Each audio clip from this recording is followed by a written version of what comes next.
They're all in the back. They ain't none of them. Okay.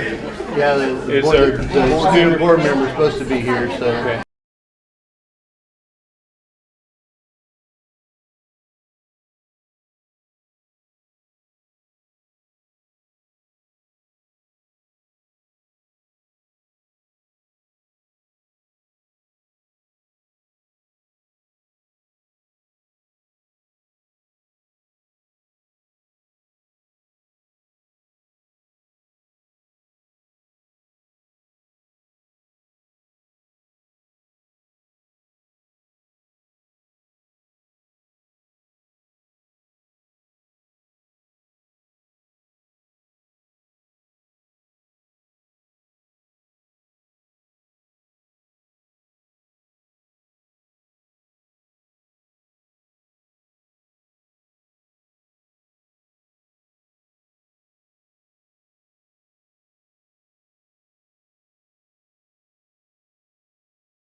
Dallas, Washington County Board of Education meeting to order. After a brief moment of silence, Ms. Buchanan is going to lead us in the pledge.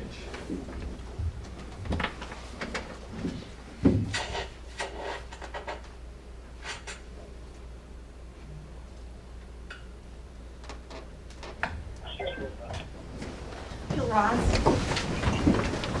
I pledge Allegiance to the flag of the United States of America and to the republic for which it stands, one nation, under God, indivisible, with liberty and justice for all. Thank you.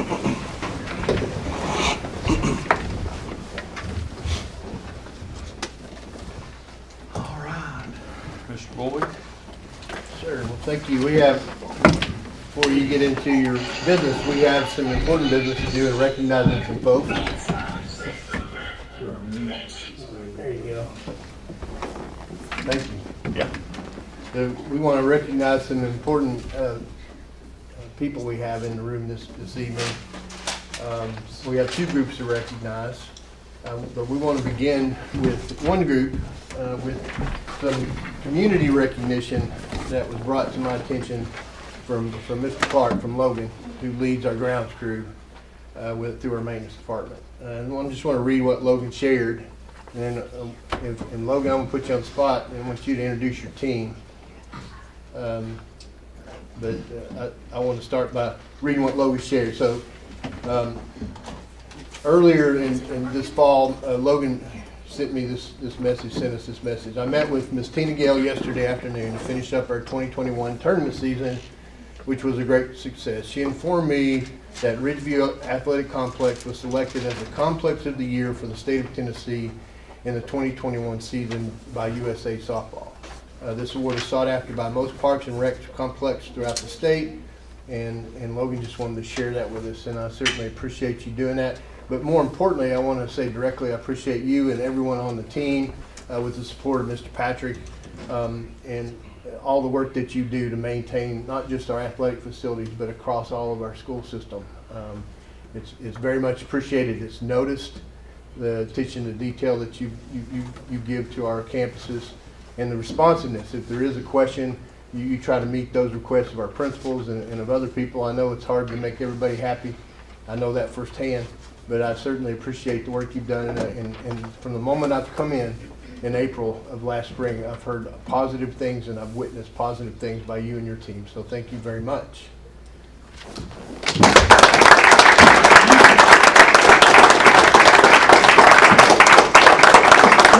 Logan, come on up. So I'll formally give you this plaque, and then you can introduce your team.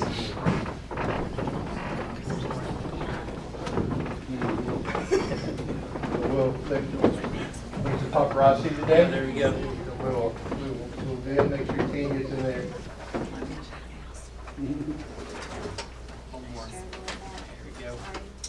Perfect. Thank you, sir. Now, introduce these gentlemen. So Joe Anderson, Logan Rivers, Chase McGonigal, Clay Taylor, Ryan Berger. This gentleman right here is no longer on the grounds crew. He's swapped over to maintenance, but he was with us until about a couple months ago. It's Xavier Painter. About 3 other guys that couldn't make it tonight: John Long, Sam Blevins, and David Austin. Thank you all. Thank you all. Thank you.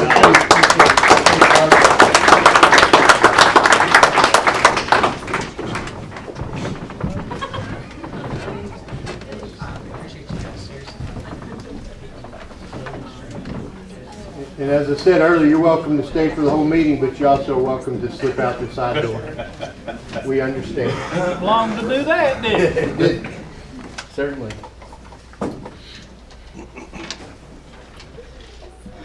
The next group is certainly was a privilege for me to be a small part of it, a very, very small part of it. There's been a long time support and practice from the Quest Foundation, and I've learned about the Quest Foundation and then the work that they've done in the past, and certainly saw the work that's been done this year to support teachers in the classroom across Washington County. Certainly a blessing to this community. Mr. Harlan, who I guess is officially the chair of the foundation, the Quest Foundation, is here. I have a list I could read, but I'd really like Mr. Harlan just to take a few moments to talk about Quest, and then after that I will call out the names of our teachers that received the grants. If you'd like to come up, just stand up and, Okay. and Well, just share with the I won't board. take much of your time, but you know, we share a common thread here, and it's to support learning excellence and enhanced education in our backyard here in Washington County. And as the chairman of the Quest Foundation, I represent a board that for the last 10 years has been all about that. Over the last 10 years, we've delivered right at $200,000 in individual grants across 59 classrooms and 14 schools in Washington County. And I'm pleased to announce, as we were able to visit those classrooms, and we enjoy doing that because we get to go to the classroom. Some of you, we visited your classrooms, we take the big check, the students get excited because the teachers get excited. You cannot believe what these teachers do with the small amounts of money that are granted. Down to the penny, they use those to make investments in our children. And the results are extraordinary. I'm reminded of the little boy that when we showed one of our teachers the check for $2,638, he said, "My gosh, that's the biggest check I've ever seen. It's for $20 million." So we're working on our math. Okay? But the excitement that comes from these investments is what this community is all about. So this year we were able, as the Quest Foundation, to award 7 grants totaling $18,718. And that's due to the generosity of the board, corporations, businesses, individuals right here in Washington County. So thank you all for what you do. Teachers, thank you for what you do, because the payoff here is our children. Thank you, sir.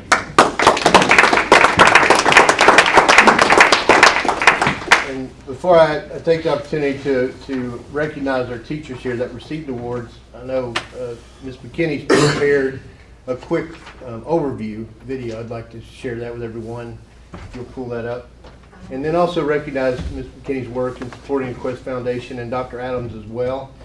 Thank you for supporting such a great effort within our system.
recognize each of you.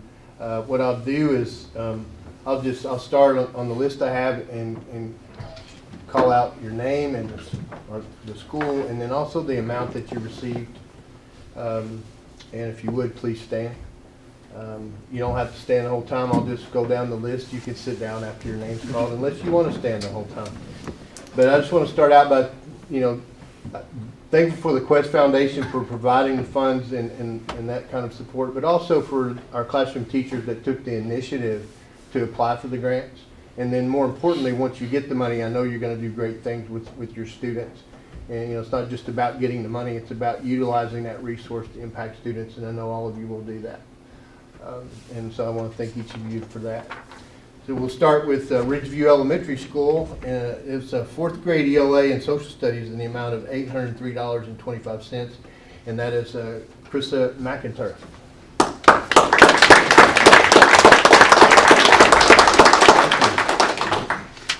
Next on the list is Grandview Elementary School. Catherine Painter and Drew Lindsay, a duo, physical education, $3,989.95, integrating tablets into PE.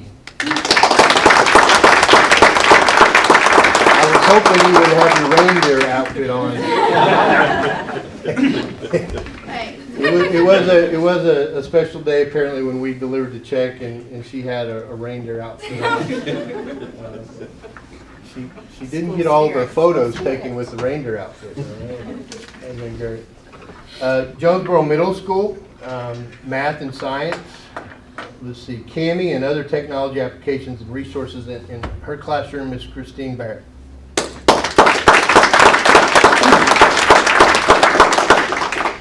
Gray Elementary School, K through 8 grade, success through phonological awareness intervention and Haverty curriculum, which it supports all that phonological awareness, and that is Elizabeth Carver.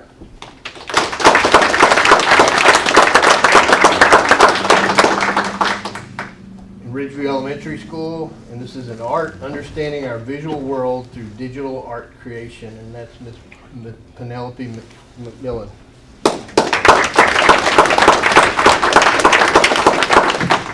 Jonesboro Elementary School, special education, K through 4th grade, kinesthetic learning, and I'm sorry I didn't give the amounts of the other two. Let me back up. For Gray, it was $2,445.30. For Ridgeview, the art was $2,638, and for the Jonesboro Elementary School, the special education K through 4th grade is $4,513.44, and that's Miss Carolyn Anders.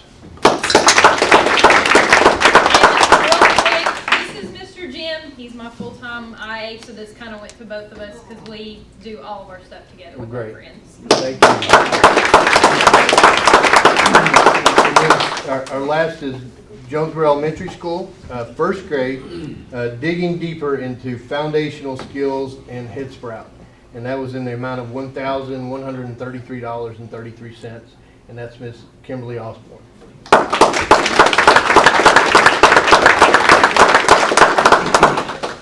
Thank you all. Again, like I said, I hope that we have the opportunity to see the fruits of your labor from the resource that you've gotten and your work to apply for the grant. And certainly want to see the smiles and the hard work that the students will be doing involving in the projects that you've received the grant for. But thank you all for being here, and thank you all for your continued work. I look forward to a very successful spring semester with all of you. Other than that, I think it's back to business for you. Back to business. Thank you for that opportunity to recognize our educators. Thank you all.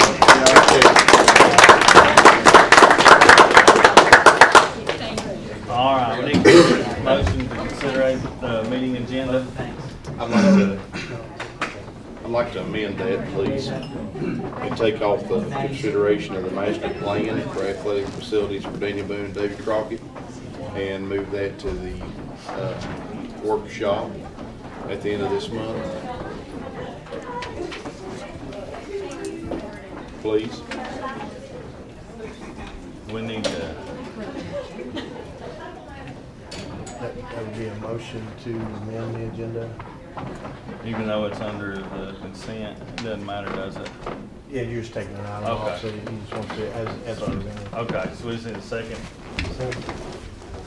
Any questions? Good, okay. Now we vote on it? You need a vote? Any vote? Okay, it's open. As amended, correct? Yes. I haven't done this since last year.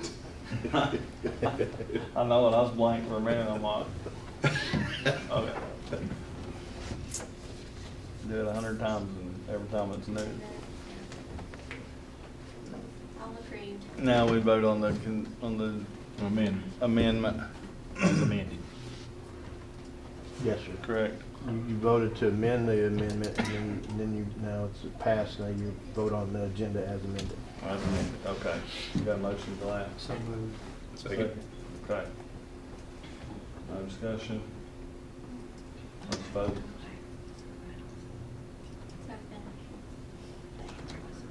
Jennifer's good.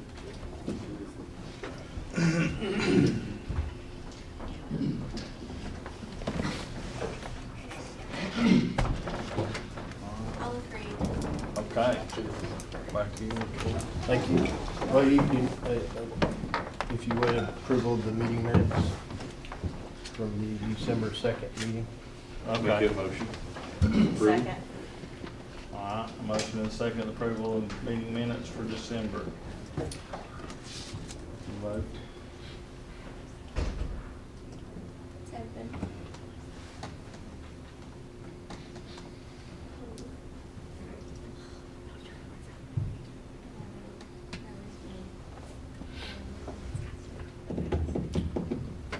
I'm wrong. Waiting on Miss Buchanan, I think. Yeah. Pushed like okay like 5 times. All approved. Okay. All right, Thank you. now back to you. Yeah, announcements, just a reminder of the meeting, a joint meeting with Johnson City Schools and the Washington County Board of Education, both boards of education, to meet with our legislators, scheduled for Friday, January 14th at 12 p.m. at the Johnson City Schools Central Office. What time did you say? At noon, at noon on the 14th of January, at their central office in Johnson City. What legislators are gonna be there? Senator Crow and Representative Hicks. Representative Alexander had a conflict. She will have to, she'll be in Nashville that morning, that day, and I don't think it's possible for her to do an event that morning and get back to Washington County. So she's going to Skype in or Zoom in to the meeting. Okay. And let's see, the next item, just graduation dates. We've secured the facility in partnership with ETSU to move back to using ETSU's facility, and then the time would be the morning graduation 9 a.m. and Daniel Boone High School 1 p.m. on May 21st. So we will make sure that that's publicly posted, so parents can make plans and all the families can make plans. Do they have any kind of, like, timeline they can opt out of that? As far as the university? Yeah. No, I don't believe it. I mean, I'm sure there's always that potential, but Feel good about it. that's a good faith agreement between the school system and the East Tennessee State University. School Board Appreciation Week, just for your awareness, is January 23rd through 29th. That's also, that week we have a workshop on the 25th, and then we have a scheduled board retreat in this building on that Saturday, a strategic planning retreat that Saturday. So what better way to celebrate School Appreciation Week than working you guys really hard that That's the week. 29th. 29th's our workshop then? Yes, sir.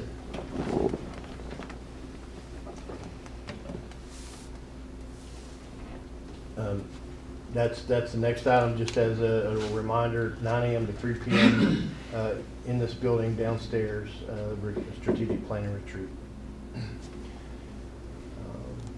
And just for your awareness, the annual Superintendent Association, ASA, American Association of school administrators. The national conference is in Nashville this year, so I have registered to attend that in Nashville. It is an overnight conference in Nashville, Tennessee. Do it be held at Talker Land again? Actually, it'll be held at the Music City Center downtown. That rotates different large cities across the nation, and it's fallen into Nashville this year, which is a good opportunity for people in the region to attend that national conference. Our school board member, our student school board member, is not here, so we were of course planning to hear from them and them provide us with their presentation, but they weren't able to make it. We will schedule them for the next board meeting. And just for your awareness, enrollment update is attached. These are mid-year numbers. I just want to point out the enrollment is 8,157, but the actual enrollment, because we had early graduates that still are on our rosters officially as far as the state is concerned. We had 142 that met early graduation or mid-year graduation. So that in addition to the numbers of 8,157 is our actual total enrollment on the record.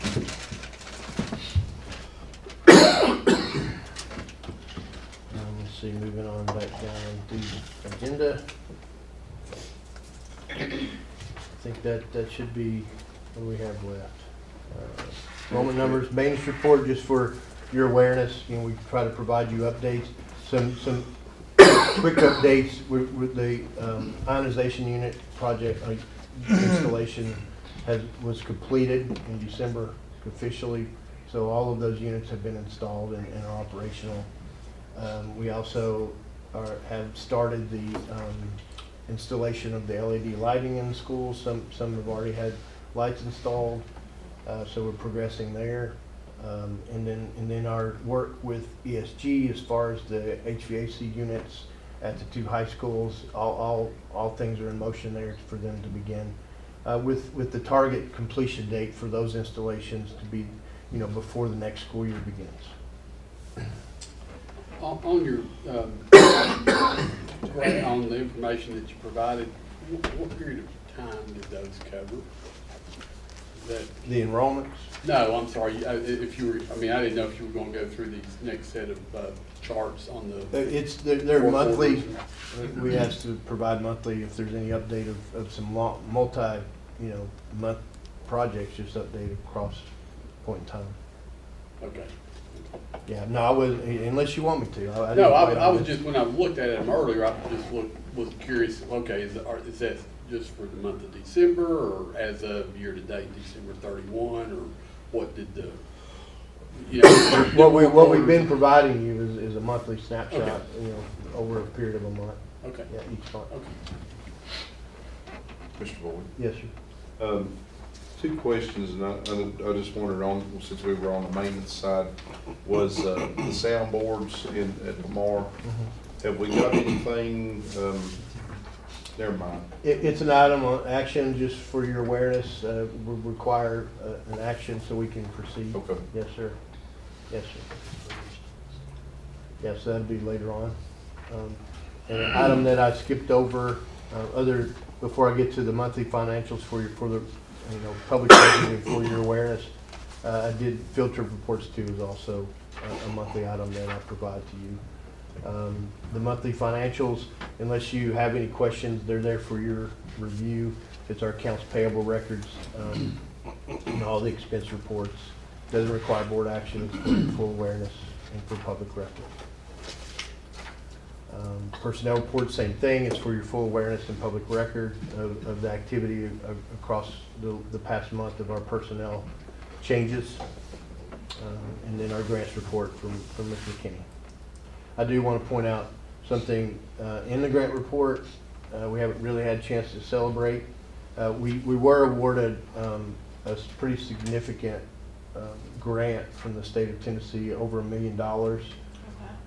And what that's being used for and what it was eligible to be used for is we will be implementing testing for our employees, optional. If they want to have a COVID test, they will have the opportunity to go to our clinics and be tested We also are working towards providing that service with parent permission and absolute support. If they want their students tested, we'll be releasing some guidelines on how they can have their students access that service at our schools.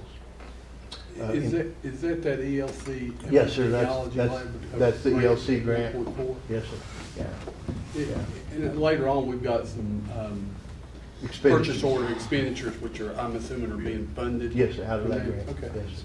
Yeah, one of there was an opportunity, some of the funds could be used for some capital improvements as far as updating clinics, and that's, we targeted, Ms. Wagner identified with the school nurses some needs for access of water in some of the areas that have been designated clinics that don't currently have water in a restroom. So we're able to use those funds to actually add those facilities in some of the schools. Completely grant funded, which also includes covering any architectural engineering costs. I just wanted to bring that to your attention as well. Other than that, after the grant report, I believe that's all of the items in my updates. All right. I need consideration of the consent agenda. Make that motion, we approve the consent agenda. Second. One, since it is in the consent agenda, but one question I should ask you just a minute ago. On the school health grant, I saw that we were picking up a bunch of AEDs, which I think is a good, good addition. Just curious, one of the things if you have a problem in a school, bleed kits is where, were there any of those included in that? Do you know? In this purchase, I don't believe we have the tourniquet kits included in those purchases. But that, as far as an unfortunate reality of being prepared for a response to it in a crisis, that's a common thing to have in schools. I couldn't tell if that was part of it. Yeah, the AEDs, certainly they're very important. They've been shown to make a huge difference across the nation, having AEDs accessible, not just in a school, but in key locations where there's a large gathering like gyms and even stadiums. So that's the intent of these additional AEDs.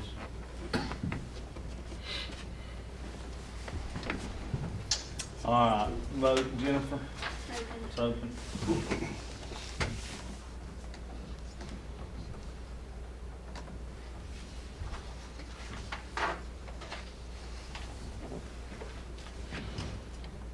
Great. Okay. Just want to say, since these teachers will be granted tenure that are on our list, will we have a little celebration with them, I guess, at the next board meeting prior to? Yeah, my understanding of the process that's been established here is you have that action, and then we invite them to celebrate them at the next meeting. Yeah, there was one here earlier, but it's good to see those get the tenure, so that's great. We certainly want to provide them that small gesture of Yes. appreciation and congratulations. Yes, sir. All right. Discussions. Yes, sir. First item that you have under discussion is the soundboard that Mr. Fleener was referencing. We were asked to look at the soundboards, the needs for those in Lamar and get an estimate. The estimate is over $10,000. So what really we need at this point, in the attachment, it shows the quote that we received, but to meet procurement requirements, we have to bid this. We have to do a competitive bid. There was not a cooperative purchasing option. It just wasn't available to us, so we'll have to release bid and move forward from there. So in this item, I just request permission to bid this work. Is the gov deal or whatever it's called, is it out there? Is it open? It may be, yes, sir, but we went local, regional. But that could be a part of the bid process. We could compare and look at those options as well. See if they, Yes, sir. But this includes, of course, this quote, and it's a quote that kind of encouraged us because we thought the price would be much more than that.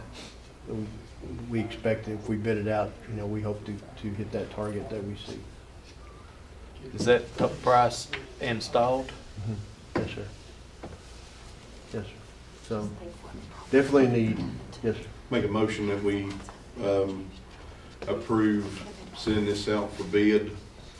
And I guess you need a funding source of where that's coming from. Is that maintenance? Is that a maintenance item that can come out of the maintenance budget? Is that correct? There's a line item that is in that category. It's 72,627.01 to be exact, where I do have some room in there to cover this. Not a lot more, but I have enough to cover this. Yeah. So, It would come out of the maintenance line item. so I'll make that motion. Did you get that? Well, to come out of the maintenance budget. We need a second. I mean, you've already got a budget, so I'm trying to figure out what it is we're doing. We need to We bid have the to send it out for project, bid. approval to bid, And you got the where it's coming Because from. it's over $10,000, we have to Oh, I send didn't it know. out for bid. Okay. and we'll bring it back to you after we run through the bid process for the final approval. Did you make a motion? He did, Mike seconded it. We're ready to vote. Mr. Irvin. Yeah. Can I ask a question real quick while we're waiting for everybody? The contract for the awning there at Lamar, is it still open? We're still trying to Because- get that work finalized and Okay, so and 'cause them it's- address the issues that we have been made aware of. Yes. Okay, so I just wanted to make sure that we knew that it wasn't fixed and not to close the contract. Thank you. Yes, sir. All right. Moving on. Next item, there was also another request about the stage lighting at both high schools in the auditoriums, the mini auditoriums. And this is presenting that information to the board. Mr. Slinger. I was gonna defer this one too, but I wanted to have a conversation about this. I know there's a definite need at both. Ms. McKinney wasn't able to capture anything on the grant wise for this, so correct? We have not secured the grant, no, sir. Some of this is including what was intended to be paid for by the grant, and then the rest of it is just the cost of updating the lighting. So this is co-op, so we don't have to, This does have, we do have through our cooperative purchasing network, the ability to purchase directly with board approval. So, yes, sir, we don't have to bid this. Is that bid still good since we're missing 3 board members? I mean, you're talking $60,000. Would it be, I guess I'll make a motion that we defer this to the workshop as well. Would the bid still be good? Yeah, it's on a Co-op. the cooperative purchasing contract, and that's long, multi-year. So I'd like to defer this to the workshop so we can get all 3 board members that aren't here, get their opinions on this and have a conversation about it. So I'll make that a motion. who's seconding it? Second. Second. All right. The man that done the light, it's doing the lighting now, has he looked at it? Well, they don't do this kind They of don't lighting. do They that only, kind of lighting. they stay focused on their expertise, and that's. Well, that's the really reason I'm good. asking is I hate to have one company do this kind of lights and another company do this other kind of lights. I'd like for it all to work, we're putting new lights in our auditoriums anyway, ain't we? Well, theaters. the house lighting, lights like I this, know, but this is specialized lighting that Yeah. usually it's a specialized vendor. Well, and if you go outside that co-op, you have to bid it out Right. everywhere too. They said they weren't going to do that. I mean, we knew that when they came in. They said, we don't do special Not their lighting, thing. and stage lighting and stuff like that, so. It's Well- usually a very, specialized service, and vendors are focused on that and not the typical traditional lighting also. Ms. Davenport and Ms. Bowers both have had input on both of these type deals, right? Yes. I believe most of these details came It's coming from them. Okay. So we need to vote to move it to the workshop again. It's open.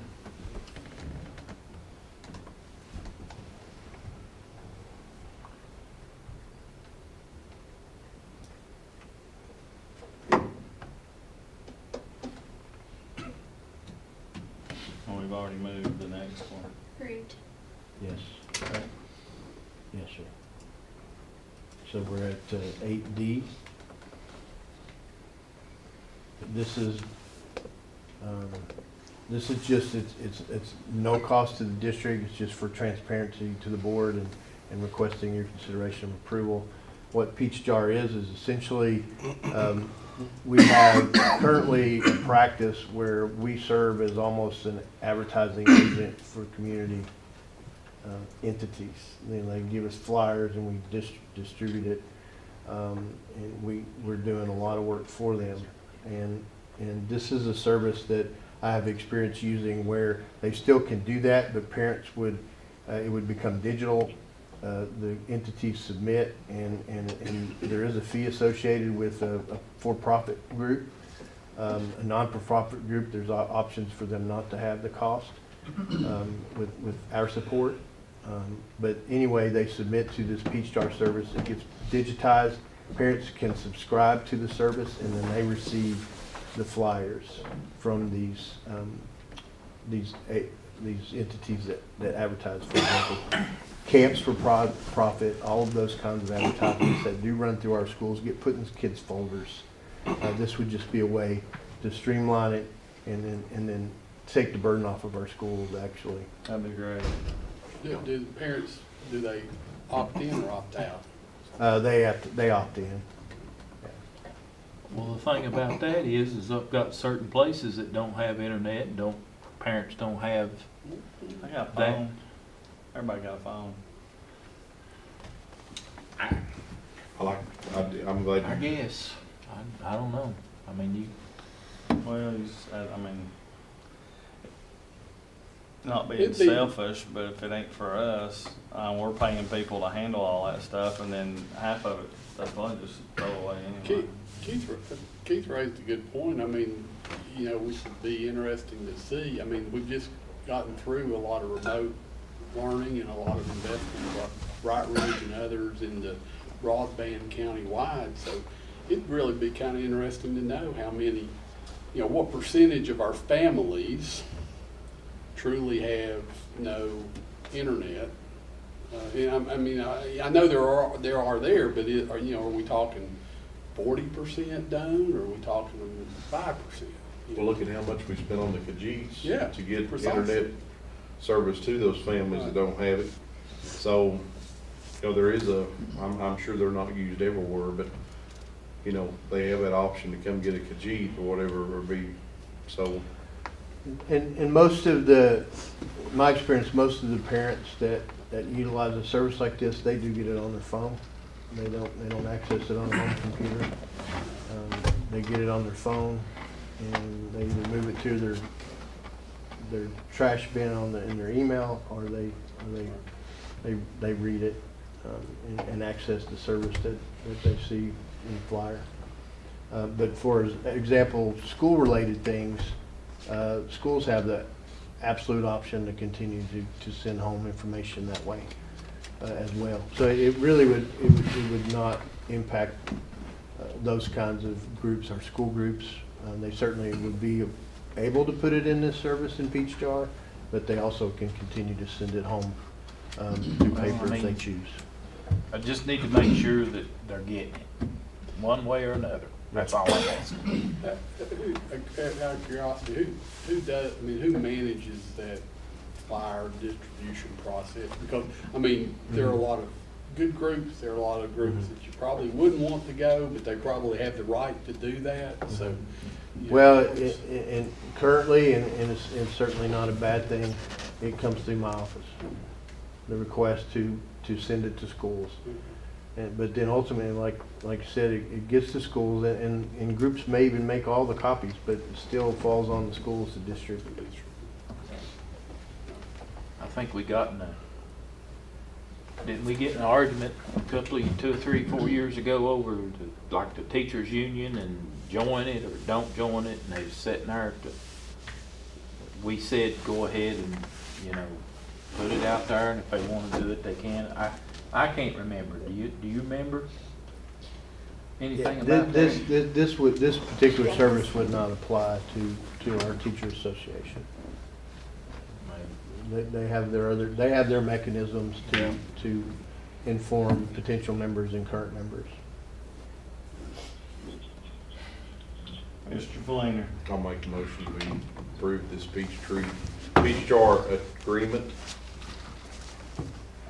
And enter into agreement with them. No second? A second. We've done discussed. Let's vote. Open.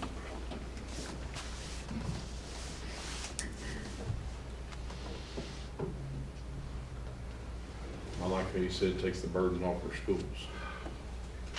It's a good deal. I'll approve.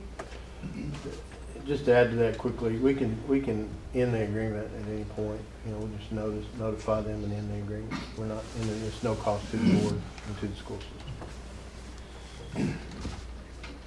Next item is just seeking approval to release bids for school buses. That we have the funds approved from the educational capital funds from the county. We just need to bid out the buses so we can be in position to purchase. Got a motion second? So we're only purchasing propane buses? Is that, Either that or he'll be short buying one electric. Dr. Adams, and it's the same schedule that we have followed. We're planning on purchasing 7 full-size propane buses and 3 gas-powered minibuses. so can those buses make it to Knoxville and back without having to stop for propane, or is there as well? Are we gonna go over this Stop. again? No, yeah, we are gonna go over this again because had some conversations with some bus drivers and there's been some issues. And I just want to know, is there places to stop between here and Knoxville? Yes, ma'am.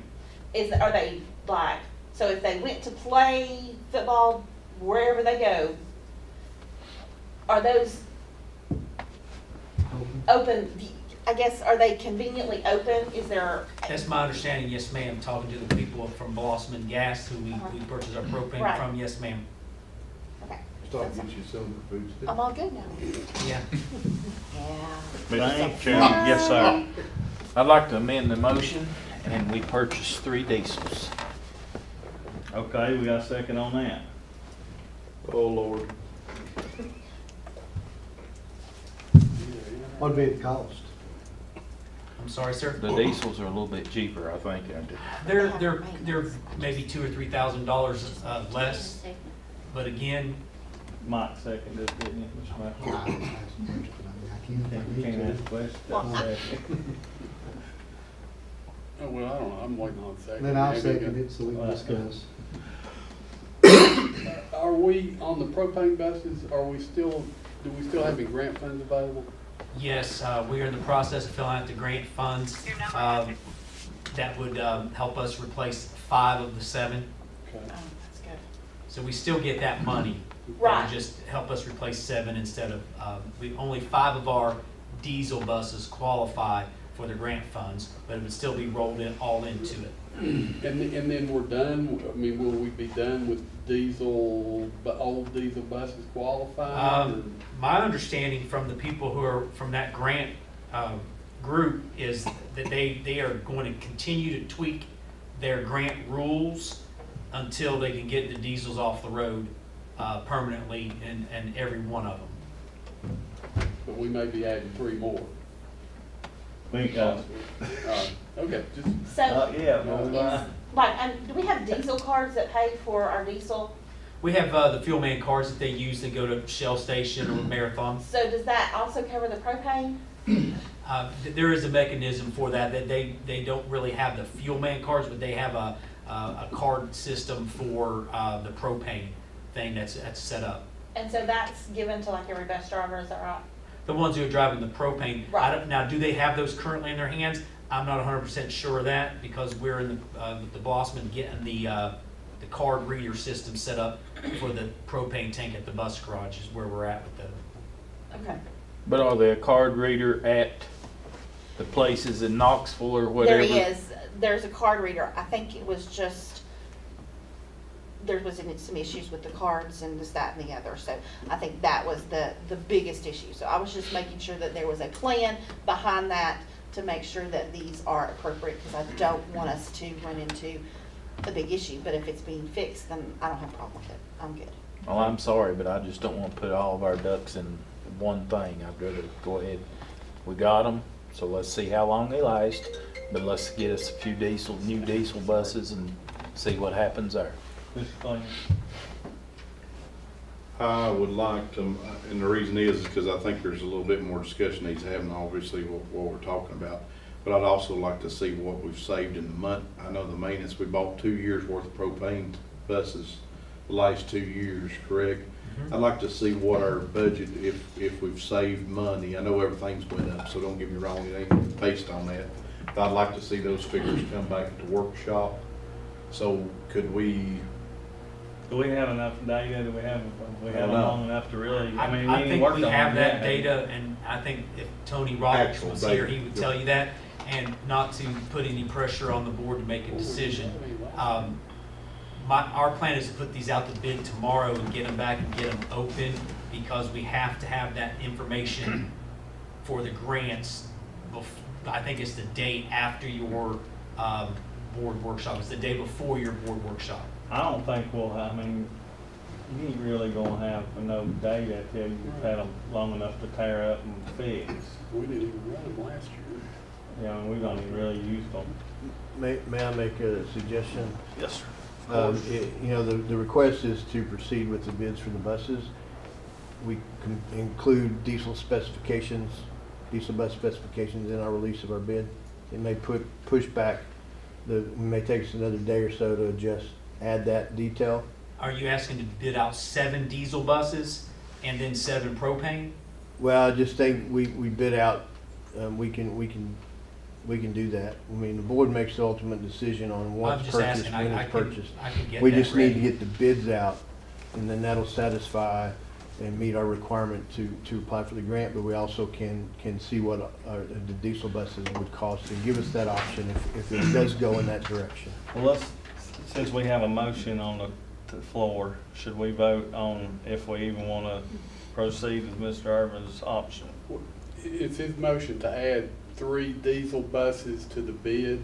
I wanted to Replace put, three diesel replace buses. Well, 3 of the Propane. propanes Yeah, but with we 3 won't diesel. decide that once the bids come back. If you bid 3, if you add 3 to the bid, then Dr. Adams can add that to the bid packet that goes out, 7 propane, 3. We gotta buy 7 buses, Mitch. Well, if you word it so that it's 4 to 7 propane buses. 4 propane and 3 I mean, diesels. that's what you That's word what the I'm bid saying. that way, up to 7 propane, I mean, you can, I mean, I think. We you can buying make 6 that or work. 7 or 8? 7. Okay, this is showing 8. 8, 2, and 1. I'm sorry, it does show. One of the buses that we were looking to replace is covered through an insurance policy, so we're replacing that one. It's dropped down to 7. It had 2 regular mini buses and 1 with a wheelchair lift, and we don't need to buy the one with the wheelchair lift. We just need to buy another regular mini bus. So we need to amend the first motion anyway to buy 7, And 3, 7 buses. 7 and 2, right? 7 and 3. I thought we wasn't gonna get the wheelchair bus. But we do need another Standard regular bus. standard mini bus. So it's 3 standard 7. and 7 propane. Total of 10. Yes. It's gonna fix the number. Well, let's vote on What, these what, first, can we? what gets me is, if propane's so wonderful, why ain't we putting propane in the minibuses? People, I mean, there ain't no difference in a mini, except smaller and about the same cubic inch. Well, there's obviously a motor-wise. difference. Why don't they offer that, Dr. Adams? There is an option to purchase a small propane bus, but again, my information I give you, I get from Mr. Roberts, who's the guy who works on the buses. We're only filling up He, one place to fill up propane. and that's at the bus The mini garage. buses What are is- diesel. No, the minibuses are gasoline Bingo. powered, There's the and differential. they're, Okay. we have, the biggest issue for the bus garage is the level of maintenance and care of the buses. They do not have any maintenance issues with the gas-powered minibuses. That's why we've not asked to go propane. We have nothing but trouble from the diesel buses. That's why the bus garage people want to go propane. I personally, I mean, it's not up to me, I don't, it's not my personal opinion. The guys who work on the buses say, we want propane buses. We want propane buses. The drivers who drive the propane buses say, we love the propane buses. That's all I can tell you. Okay, let's vote on Mr. Irvin's motion. Well, So the point of order, the motion was made and we need a second. We've been discussing without a second. No, he seconded. Oh, okay, I Yeah. didn't hear your second. Thank you, He sir. did that Okay, earlier. Mr. Irvin's so amendment now you- is 3 diesels, I'm sorry. I Yes, didn't mean ma'am. to interrupt you. No, yeah. does that need to be amended because we got 7, we needed 7 propane buses and 3 standard buses? Or does that matter at this point? Well, the motion was for 7 buses, even though this And said my 8. amendment, And his amendment was for 3 of those 7. Okay, Be diesel. So really, doesn't yeah, matter. doesn't matter. Thanks, sir. It's not increasing the number of Right, buses that we're no. seeking. just So, to put some new diesels back in the fleet.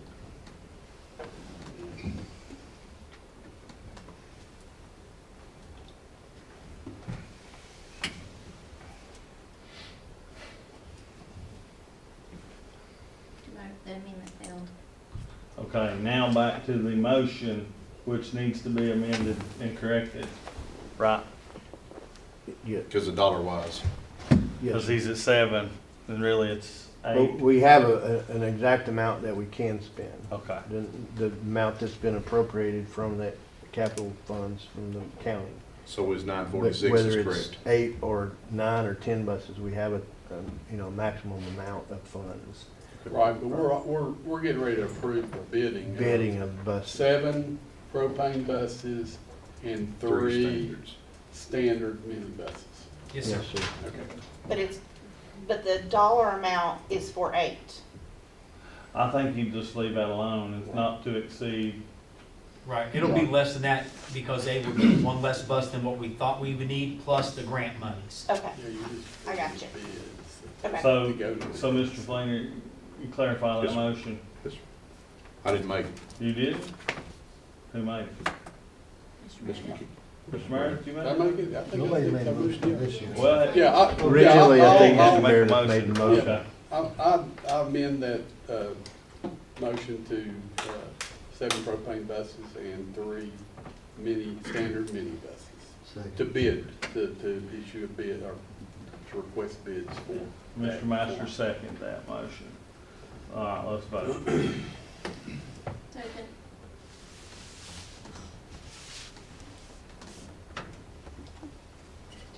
Yeah, I'm not good. Operator. That, do we get where we was going? Yes, we just needed to proceed with bidding. Okay. Yes, sir. One no.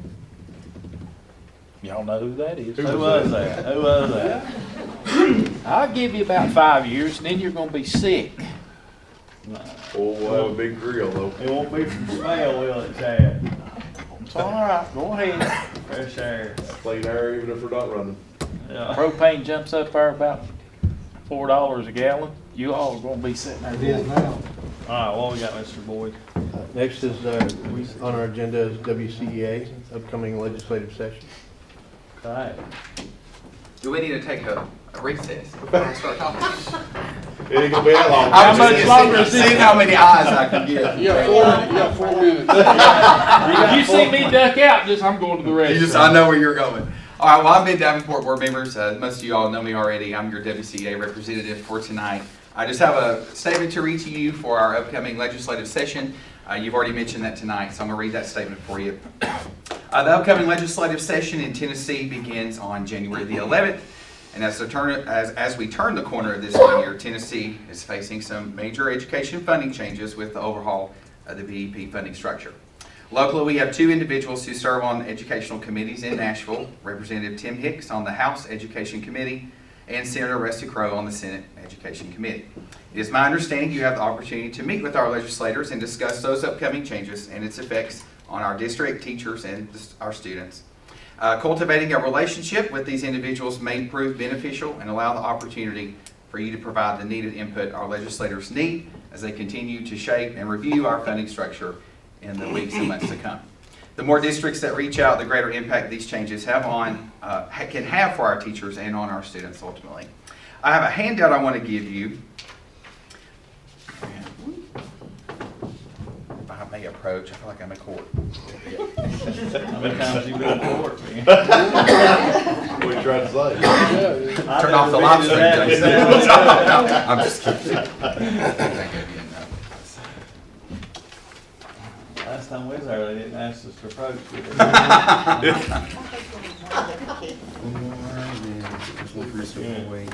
One more. There we go. Move to shack Two more. one. Now we're good. Thank you. All right, you're welcome. Okay.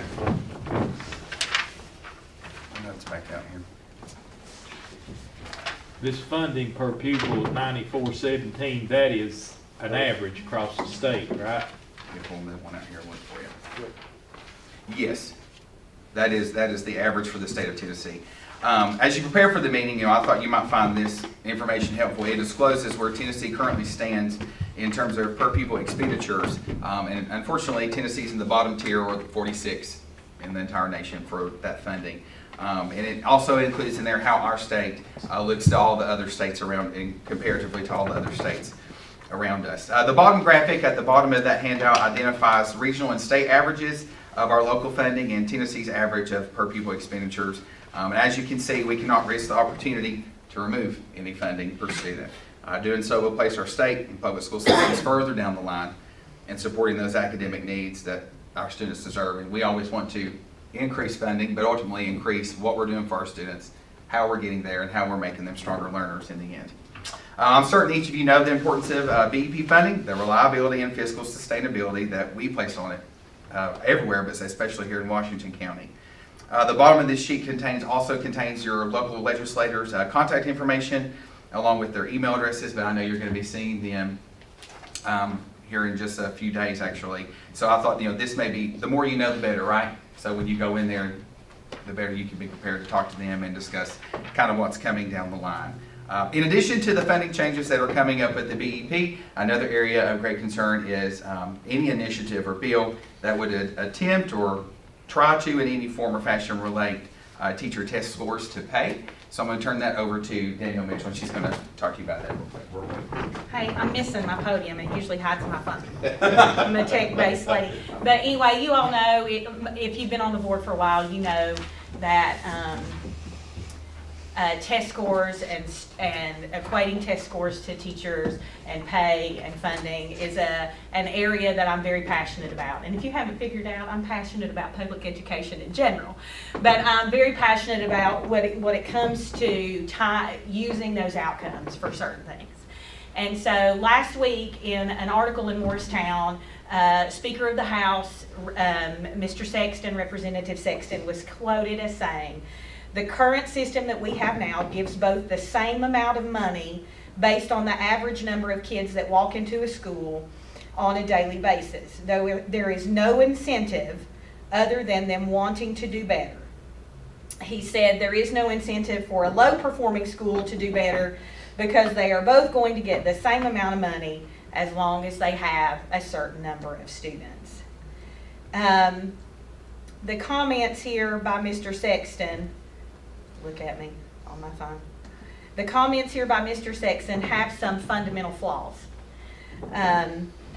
He seems to be equating educating and growing human beings with creating a better product, such as a test score, like you might do in a manufacturing realm. Education is so much more than can be measured in the window of testing. Therefore, penalizing, or on the opposite end, rewarding students, teachers, and schools monetarily based on this one outcome places a value on that testing that it is not worthy of. Is that truly where the value in public education lies? I would disagree with that wholeheartedly. Additionally, over the past few years, our State Department testing has not gone flawlessly. And that's due to many issues, depending on the year. I'll tick them off for you if you want me to, but I won't take up your time. Those issues with state testing that have occurred year after year for the past several years are all outside of schools, students, and teachers' control. So tying any type of funding, whether it be teacher salaries or school BEP funds or any type of money in general that helps fund schools, students, and teachers, based on a measure that is outside of teachers' control, makes my profession a less desirable one. What I do, and what many of us that have been in this building do, writing these grants and coming here to talk to you, and what we do in our classroom each day, to drill that down to a window's worth of testing, takes away the hugest value in what I do each day and in what those kids come to school and love. So equating those two measures, to me, has some great flaws. Another flaw in Mr. Sexton's comments is that he seems to think that funding a struggling school less would drive improvement. Research tells us that most students that are in low-performing schools are in those schools because of the areas that are outside of their control. Socioeconomic background and many other factors play into sometimes what they come to school with, and therefore that equates to what opportunities they've had outside of school.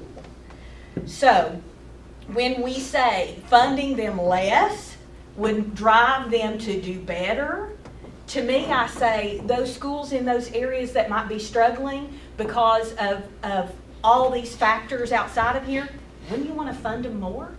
Wouldn't you want to provide for those students the extra opportunities that they might be missing? So saying that less money will make me work harder or less money will make those students do better, there are really some huge flaws with that. So I want you to, I would love to be there next week with you with those legislators, but don't get me wrong, I've been there. I've been to Nashville, I've sat in their offices, not our new one, Mr. Hicks, but some of those others. But please, when you go in there next week and you have some time to talk to those legislators, show them the value that lies in all of the things we do in that classroom outside of that window of testing, outside of that funding formula. Put the money where the value is. And the value is in those people that walk through that doors, no matter where they come from. Thank you for your time this evening. I appreciate it. Thank y'all. So when the state comes in and takes over a school that is a failing school system, what do they do to make that failing school system get better? They put money in that school system, right? Is that They put money in that school system, and thus far, there's no data that shows that they improved the schools. Okay. I mean, there may be some very small examples of that, but the majority of the examples, they do not improve. Well, But they don't necessarily, they reconstitute, they may reorganize the leadership, they may even reorganize the whole school staff, but, you know, they're not addressing the problem. And the problem is just what was said. I mean, opportunity, just belief, and then also a realization that, you know, test scores have their purpose, but they're not the ultimate measure of success in education. You know, they can't get their vouchers. yeah. So they're going this way. And the passion that we need to have for public education, it starts with us. That's what we're here for. And passionately, you know, in conversation with these people that we're going to meet with on the 14th, which I really appreciate that being put together so that we can offer our voices. But, you know, at this point, you know, news is saying that hourly rates are going up, why do you want to stay in a profession that doesn't get paid well when you can be somewhere else and not have to take anything home with you at the end of the day? I mean, that's the point to where we're going to come to.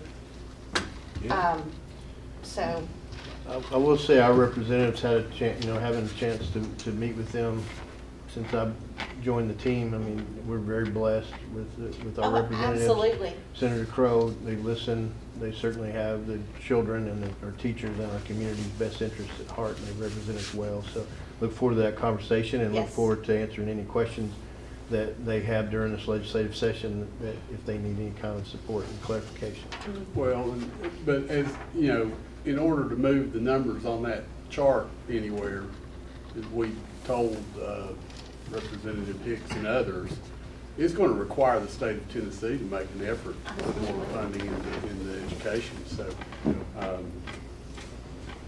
we hear you, and that's where we need to go. We don't need to rearrange the formula.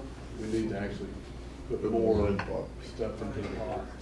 So the one committee that I'm have the opportunity to serve on is the Small Rural Districts Committee in this funding conversation. All the superintendents on that and the whole team in our discussion, the recommendations that we are working on, the beginning is always, it should not result in less funds for any district in Tennessee, any of the 146 districts.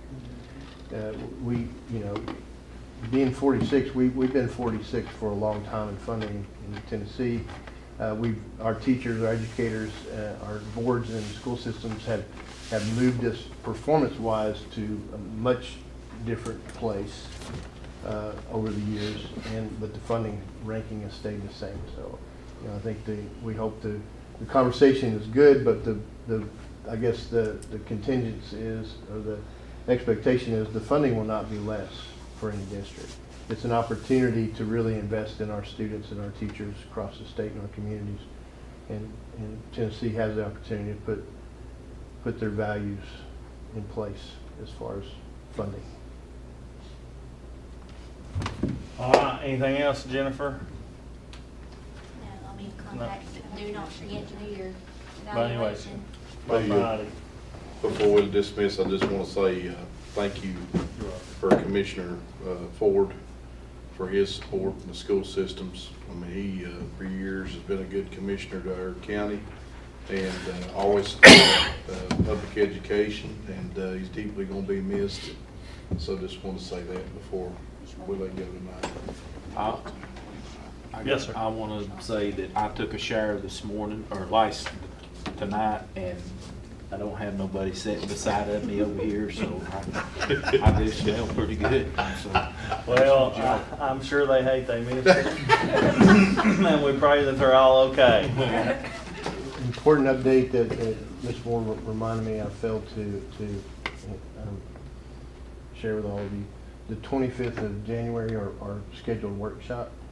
We had a discussion previously relative to our long-range facility plan. Wanted the Lewis group to come, and if you want to take formal action on that particular day so they can move forward, we need to have a special call meeting, and it would be prior to that 5 o'clock start time. So, we would like to advertise a 4 o'clock special call meeting so Lewis group can come and interact with the board and hammer out the final details of the scope of work, and then can, whatever the decision, then move into the work session at 5 o'clock on the 25th. Who made that motion? Well, you can just call it a special meeting. And Board chair, yes, sir. Okay.